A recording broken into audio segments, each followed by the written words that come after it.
Travel with Subhashree চ্যানেলে সবাইকে স্বাগত। আজকে চলেছি নতুন আর একটি গন্তব্যে। হ্যাঁ, আমার পায়ের তলায় সর্ষে বলতে গেলে। আবার চলেছি নতুন গন্তব্যে। মা তারা এক্সপ্রেসের সামনে দাঁড়িয়ে আছি। আমাদের কোচ নাম্বার পড়েছে D1। আমরা 5 জন আছি। আমরা রামপুরহাট মানে তারাপীঠে যাব নাকি কোথায় যাব, ওর জন্য হচ্ছে পুরো ভিডিওটা কিন্তু দেখতে হবে। ট্রেন ছেড়ে দিল শিয়ালদা স্টেশন থেকে। শিয়ালদা স্টেশন থেকে মা তারা এক্সপ্রেসের টাইম হচ্ছে 7:20। তার আগে কাঞ্চনকন্যাতেও পৌঁছে যাওয়া যায় রামপুরহাট অথবা ওই লাইনে শান্তিনিকেতনে। আবার হাওড়া থেকেও অনেক ট্রেন আছে রামপুরহাট, শান্তিনিকেতন এই সব জায়গাতে যাওয়ার জন্য। কিন্তু আমি কোথায় যাচ্ছি সেটাই আরেকটু পর বলবো। চলুন তাহলে যাওয়া যাক। গেছি শান্তিনিকেতনে। আমাদের গ্রুপটাকে একটু দেখিয়ে দিই, এবার বেরোবো আমরা। গ্রুপটা এই যে, যারা চেনো আমার বন্ধুরা সবাই ভালো করে জানো। এই যে আমার বন্ধু প্রিয়াঙ্কা, প্রিয়াঙ্কার মা, কাকিমা আর প্রিয়াঙ্কার মাসি, আর এই যে আমার মা। আর হচ্ছে হ্যাঁ, শান্তিনিকেতনে চলে এসেছি, আমাদের প্রিয় ঠাকুরের প্রিয় স্থানে। এই শান্তিনিকেতনে নেমেই আমরা টোটো ঠিক করে ফেলেছি। এই যে এটি হলো টোটো স্ট্যান্ড। টোটো কত ভাড়া নিল সেটা পরে বলছি। এই হলো শান্তিনিকেতন স্টেশনের স্টেশন চত্বর। প্রথমে যাব বিশ্বভারতী ক্যাম্পাসে। টোটোতে উঠে গেছি। এবার আমরা প্রথম যাব হচ্ছে বিশ্বভারতী ক্যাম্পাসের সাইট সিইং করতে, আর তারপরে ইচ্ছা আছে আমার কুঠিরে খাওয়া। তাহলে বন্ধুরা দেখতে থাকুন। এই যে পাশেই প্রিয়াঙ্কা বসে আছে, এ হচ্ছে কাকিমা, মাসি, আর সামনে মা বসে আছে।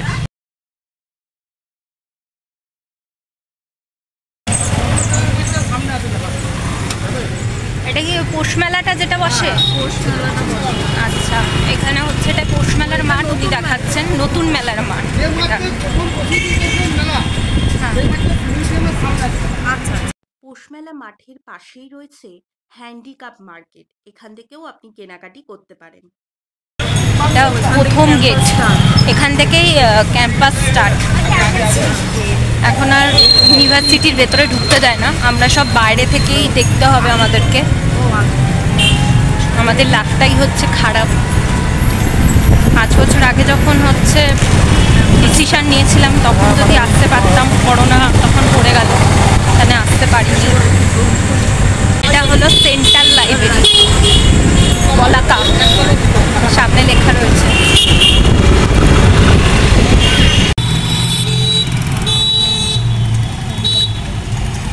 প্রথম এখানকার মেন জায়গা হচ্ছে ছাতিমতলা, ওই পাশে দেখাবো। প্রথম জায়গাটা যেটা রবীন্দ্রনাথ ঠাকুরের বাবা মহাশয় রবীন্দ্রনাথ ঠাকুর প্রথম এসে যে জায়গাটা কিনে শুরু করেছিল, প্রথম 4-5টা বাচ্চা কিনে ছাতিমতলার গাছের নিচেই। তো উনি যখন চিন্তা করেন এরকম করতে পড়াশোনা না, একটা পাঠশালা তৈরি করতে হবে, তখন এই পাঠশালাটা উনি তৈরি করে ওনার স্ত্রীর নামে, মীরানি দেবী আনন্দ পাঠশালা, যেটা গাছের নিচে ওপেন ক্লাস উনি করে দিয়ে গেছেন। এখনও পর্যন্ত কিন্তু সেই গাছের নিচেই ক্লাস হয়। সামনে যে ঘেরা জায়গাটা দেখছেন, এই ঘেরার ভিতরে ছাত্ররা বসে। মীরানি দেবী যখন মারা গিয়েছিলেন ওনার দেহটা কিছুক্ষণের জন্য বাড়িতে রাখা যায়, তাই জন্য বাড়িটার নাম দিয়েছিলেন দেউলি ঘর। এখন বিশ্বভারতীর মধ্যে সব রকমই পড়াশোনা হয়, তাহলে দুটো জিনিসের পড়াশোনা এখানে হয়। যেটা বললেন মানে পাঠশালার যেটা শুরু করেছিলেন রবীন্দ্রনাথ ঠাকুর, সেটা এখানেই শুরু করেছিলেন প্রথম, আর মৃণালিনী দেবীর নামে। একটু নিচে নেমে ছবিটা তুলে আনবি তো? এই বটগাছটার 300 বছরের বেশি বয়স হবে এই বটগাছটার। এই বটগাছটা রবীন্দ্রনাথ ঠাকুরের বাবা মহাশয় দেবনাথ ঠাকুর এই বটগাছটা লাগিয়ে দিয়েছে। ওই কোপাই নদীর ধারে 3টে কুচি পাথর দিয়েছে, 3টে কুচি পাথরের 3টে ধাপ আছে দেখুন। এইটার নাম দিয়েছিলেন 3 পাহাড়। এই বটগাছের নিচে বসে রবীন্দ্রনাথ ঠাকুর 4 লাইনের একটা কবিতা। এই হলো সেই বটগাছ, যে বটগাছ আমরা দেখতে পাই সহজ পাঠের বইয়ের ওপরে। এই বটগাছের নাম হলো 3 পাহাড়। কেন? ওই যে 3টে ধাপ রয়েছে। লাল মাটির রাস্তা ছিল।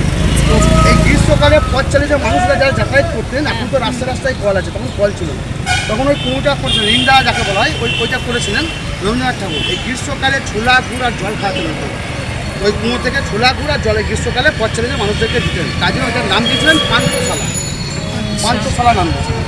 মাঝখানে দেখুন তাল গাছ আছে, হ্যাঁ এই দেখুন তাল গাছের তাল ধর। এই বাড়িটা তৈরি করেছেন নন্দলাল বসু। নন্দলাল বসু হচ্ছে বিশ্বভারতী যিনি আর্ট কলেজটা তৈরি ছাড়িয়ে উঁকি মারে আকাশে, ওই তাল গাছটাকে দেখে উনি কবিতাটা লিখেছেন। তাল গাছ থেকে দেখে তালধ্বজ, এই জন্য দেখো লেখা আছে, দেখেছো মা? এটা হচ্ছে পুরনো মেলার মাঠ। এটা ছোট বলে ওটাতে বড় মাঠে করা হয়েছে। এখানে আগে মেলাটা হতো। রবীন্দ্রনাথ ঠাকুরের বাবা মহেশ্বর দেবনাথ ঠাকুর তৈরি করে দিয়েছেন। একটা হচ্ছে ছাতিমতলা, একটা হলো শান্তিনিকেতন বাড়ি, একটা হচ্ছে উপাসনা গৃহ, আর একটা হলো যে এটি উপাসনা গৃহ। এটিতে প্রত্যেক বুধবার করে সকালবেলা প্রার্থনা হয়। তাতে মেয়েরা সাদা শাড়ি আর ছেলেরা সাদা ধুতি পাঞ্জাবি পরে আসতে হয়, এটাই নিয়ম। এটি তৈরি করেছিলেন মহর্ষি দেবেন্দ্রনাথ ঠাকুর। এটি হলো শান্তিনিকেতন গৃহ, যার নামেই নাম হয়েছে শান্তিনিকেতন। এখানে 3 ধর্মেরই উপাসনা করা হয়। ওই যে দেবেন্দ্রনাথ ঠাকুর একটি একেশ্বরবাদীতেই বিশ্বাসী ছিলেন। এই হলো ছাতিমতলা, যেখানে আমাদের প্রিয় ঠাকুর রবি ঠাকুর এখানেই বসে লিখেছিলেন আমাদের জাতীয় সঙ্গীত জনগণ মন। দাঁড়িয়ে আছি, এটা হচ্ছে ছাতিমতলা। এখানে বসেই রবীন্দ্রনাথ ঠাকুর লিখেছিলেন জাতীয় সঙ্গীত। আর হচ্ছে এখানেই হচ্ছে 1 টাকা দিয়ে কিনেছিলেন দেবেন্দ্রনাথ ঠাকুর এই শান্তিনিকেতন জমি। আর এগুলোর ভেতরে এখন যাওয়া নিষিদ্ধ।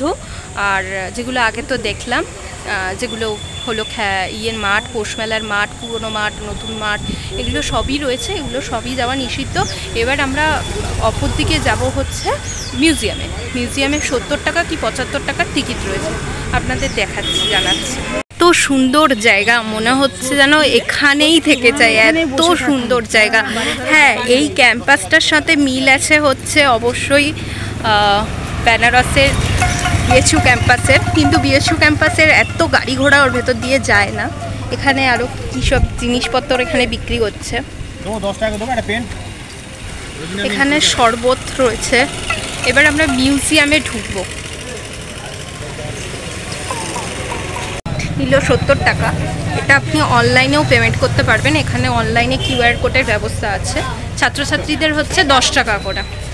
মিউজিয়ামে ঢুকে গেছি।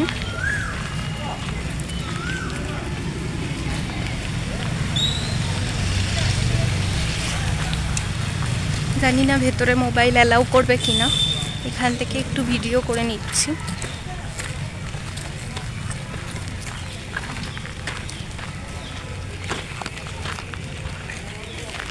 দেখলাম মিউজিয়ামে, আগেই বলেছি 70 টাকা করে টিকিট নিয়েছে। আর মিউজিয়ামের ভেতরে একদম ফোনের ছবি ভিডিও কিচ্ছু তোলার অ্যালাউ নেই। আপনি ফোন নিয়ে, ব্যাগ নিয়ে, সব নিয়ে ঢুকতে পারবেন, কিন্তু ছবি ভিডিও কিচ্ছু তুলতে দেবে না।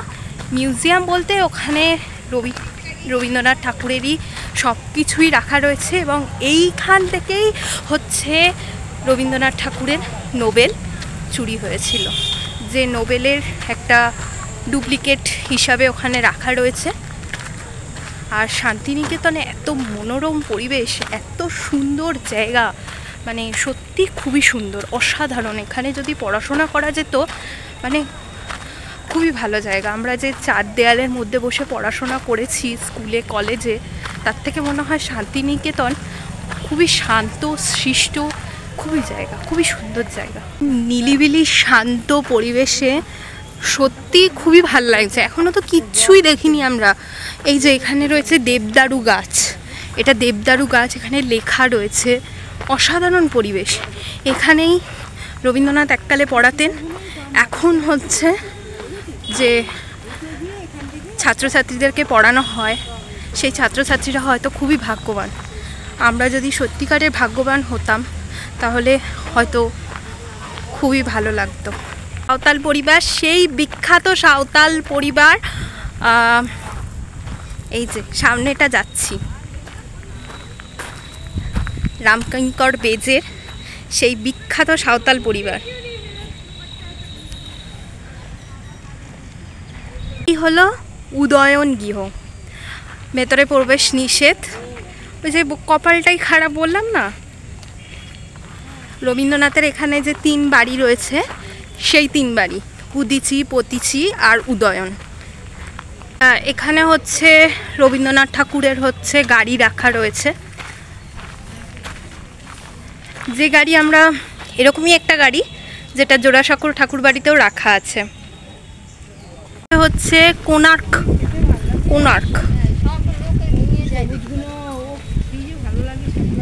সামনে রয়েছে পুনশ্চ, আর এদিকে রয়েছে হচ্ছে শ্যামলী। কোনোটাই প্রবেশ নিষেধ। এদিকে রয়েছে উদিচি, যে উদিচি পতিচির কথা আমি বলছিলাম, সেই 3 বাড়ির কথা, সেটাই হচ্ছে এই যে উদিচি ভবন। কোনোটাই ভেতরে প্রবেশ করা যাবে না, পুরো এখান দিয়ে পুরো আটকানো।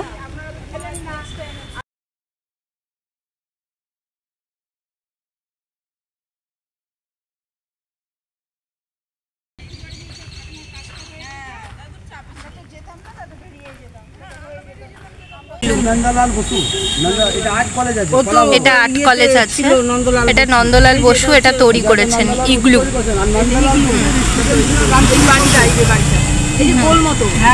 নন্দলাল বসুর স্টুডেন্ট ছিলেন রামকিঙ্কন বেদ, বাঁকুড়া জেলায় বাড়ি ছিলেন, আদিবাসীদের ছেলে ছিলেন। উনি একটা সরকারি পরিবার চাকরি করে।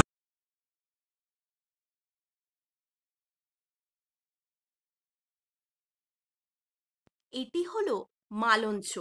রবীন্দ্রনাথ ঠাকুরের পালিত কন্যার গৃহ ছিল এটি। এটির নাম দিয়েছিলেন রবি ঠাকুর মালঞ্চ। তার একটি উপন্যাস রয়েছে মালঞ্চ নামে। এটা হলো কলের বাসি। দূর থেকে ছুঁড়ে ছুঁড়ে ওই মাথার উপরে যখন মাছির হারিয়ে যাচ্ছে, খাবার নিয়ে যাচ্ছে, ভিতর দ্বারা বাচ্চাটা আঁচল ধরে যাচ্ছে। এটা দূর থেকে পাহাড় যে ট্যাগিটা আছে, এটা রামকিঙ্কর তৈরি করেছেন, তৈরি করা এটা রামকিঙ্কর বেশ তৈরি করেছিলেন। একটা শালিক পাখি ওর উপরে বসে আছে। আর যেটা বসন্ত উৎসব হয়, সুজা গিয়ে মাঝিরা মাঠটা বলবো, যে মাঠটার নাম হচ্ছে হাতিপুর, ওটা ক্যাম্পাসের ভিতরে হয় বসন্ত উৎসবটা। আচ্ছা, বসন্ত উৎসব এর ভেতরে হয়, ক্যাম্পাসের ভেতরে হয়। মেলাটা ক্যাম্পাসের। নন্দলাল বসুর বাড়ি। আর এইটা হচ্ছে আর্ট কলেজ, যেটা দেখলেন, এটা ওই ছাত্ররা এখানে থাকে।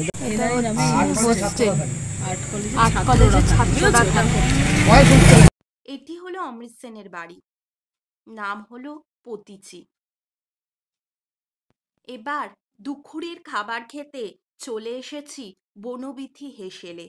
বনবিথি হেসেলে সবকিছুই পরিবেশিত করা হবে কাঁসারের গ্লাস এবং থালা। এখানে কাঁসার থালাতে সব খেতে দেবে, এবং এখানে হচ্ছে প্লেট হচ্ছে 160 টাকা করে হচ্ছে ভেজ থালি। এটা কোনো শেয়ারেবেল, মানে একটুখানি খুবই এক্সপেন্সিভ জায়গা কিন্তু এই শান্তিনিকেতন। আপনারা যদি ভেবে থাকেন যে মানে খুব কম দামের মধ্যে শান্তিনিকেতন ঘুরবেন, সেটা কিন্তু হবে না এখানে। আর শেয়ারেবেল, এবং মানে যারা খেতে পারে না, যেমন আমি আর মা হচ্ছে সবসময় সব কিছু শেয়ার করেই খায়, মানে আমাদের পক্ষে মানে একটা থালি ওটা খাওয়া সম্ভব হয় না। সেখান থেকে মানে জানি না, অনেক কিছুই হয়তো ফেলা যাবে। আমরা যে বনবিথিতে এসেছি সেখানে ভাত, এখানে আলুর চোখা, শাক ভাজা, দইটা আমি এক্সট্রা নিয়েছি, একটা তরকারি, এখানে শুক্তো, ডাল, চিকেন লেগ পিস আমি আলাদা নিয়েছি, 160 টাকা পড়েছে, চাটনি আর পায়েস, আর হচ্ছে আর এখানে পাঁপড় ভাজা দিয়েছে। আমরা এখন এসেছি আমার কুটিরে। এই আমার কুটিরটা হচ্ছে যেখানে হলো স্বাধীনতা সংগ্রামীদের রবীন্দ্রনাথ ঠাকুর খাওয়া পড়ার ব্যবস্থা করেছিলেন এই আমার কুটিরে। সেই আমার কুটিরের পাশ দিয়ে বয়ে চলেছে আমাদের ছোট নদী, চলে একে বাঁকে। বৈশাখ মাসে তার হাঁটু জল থাকে। এখন বলছে জল নেই, তবুও দেখা যাক কীরকম জল আছে কি নেই। এখানে একটা শোরুম আছে, সেটাই আগে দেখে নেবো আমরা।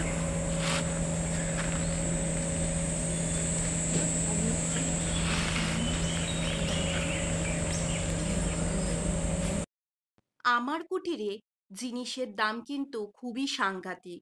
তার চেয়ে বলবো আপনারা কেনাকাটি করতে চাইলে সোনাঝুরি হাট থেকে কিনতে পারেন। এবার যাচ্ছি কোপায়ের কাছে। শালবন, অসাধারণ একটা পরিবেশ, অসাধারণ পরিবেশ। মানে এই সব জায়গাতে মনে হয় না মানে এসে কদিন হচ্ছে থেকে যাই। মানে অসাধারণ। সামনেই যাচ্ছি কোপাইয়ের কাছে।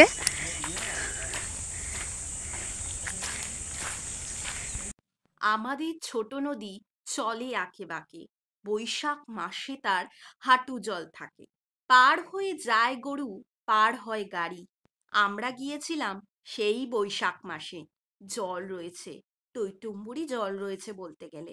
গাড়ি চালক মানে টোটো চালক বলছিলেন জল নেই নদীতে, এ তো ভালোই জল দেখছি। হচ্ছে হিস্ট্রিটা লেখা রয়েছে এই আমার কুটিরে।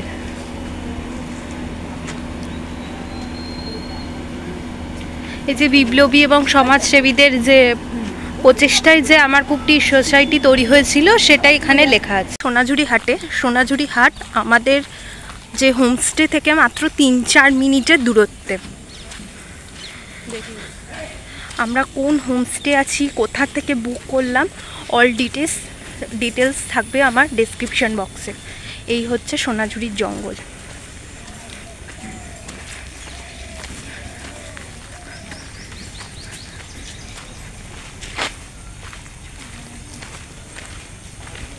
সোনাঝুরি হাটে কিন্তু কেনাকাটির আদর্শ জায়গা। বিশাল বড় এই হাট বসে সোনাঝুরি গাছের তলায়। যে সোনাঝুরি নাম দিয়েছিলেন রবি ঠাকুর। আসলে এই গাছগুলোর আসল নাম আকাশমণি। এটার হচ্ছে একটি গভীর জঙ্গল মনে হয়। আর এই জঙ্গলের মাঝেই বসে এই সোনাঝুরি হাট। আগে শনিবার করে বসতো, তখন তার নাম ছিল শনিবারের হাট বা সোনাঝুরির হাট। এখন প্রত্যেক দিনই বসে, কিন্তু খুব বেশি ভিড় হয় শনিবার এবং রবিবার। আমাদের হোমস্টে থেকে একদম কাছে ছিল এই সোনাঝুরি হাট। দাম কিন্তু অত্যন্ত সস্তা বলতে গেলে। আর আপনি যদি বার্গেনিং করেন ওরা কিন্তু দিয়েই দেবে, একদম কিন্তু কারোর কাছেই নয়।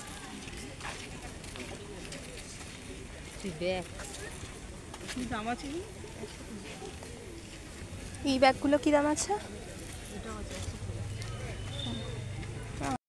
কি না পাওয়া যায় এখানে!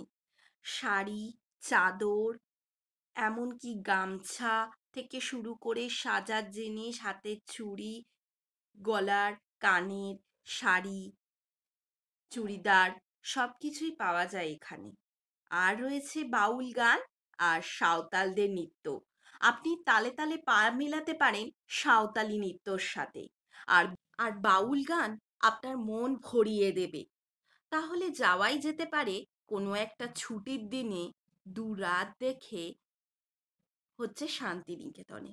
ও, শান্তিনিকেতনে আমরা যে টোটো ভাড়া করেছিলাম তা পড়েছিল 2700 টাকা।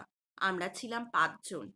ঘুরবো এই শান্তিনিকেতন সাইট সিন ছাড়াও আমরা যাব কঙ্কালীতলা, তারাশঙ্করের বাড়ি, ফুল্লরা। তাই আমাদের পড়েছে 2700 টাকা।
আপনারা যদি শুধু শান্তিনিকেতন ঘুরতে চান তাহলে পড়বে 1450 টাকা। বিশ্বভারতী ক্যাম্পাস ঘুরতে চাইলে ওই 600 থেকে 650 টাকা মতন। একদম ফিক্স রেট। এদের কিন্তু আলাদা কোনোভাবেই এরা কিন্তু আলাদা আলাদা কিন্তু অটোর দাম নয়। তাহলে বন্ধুরা, ভিডিওটা কেমন লাগলো? ভিডিও ভালো লাগলে লাইক, কমেন্ট, শেয়ার করতে ভুলবেন না। আর চ্যানেলে নতুন হয়ে থাকলে অবশ্যই চ্যানেলটাকে সাবস্ক্রাইব করে দেবেন। আর ফিরে আসবো শান্তিনিকেতনের দ্বিতীয় পর্ব নিয়ে। আর এই পর্বটা অবশ্যই দেখবেন। আর কাশ্মীরের পর্বগুলো যদি না দেখে থাকেন, অবশ্যই দেখে নিন।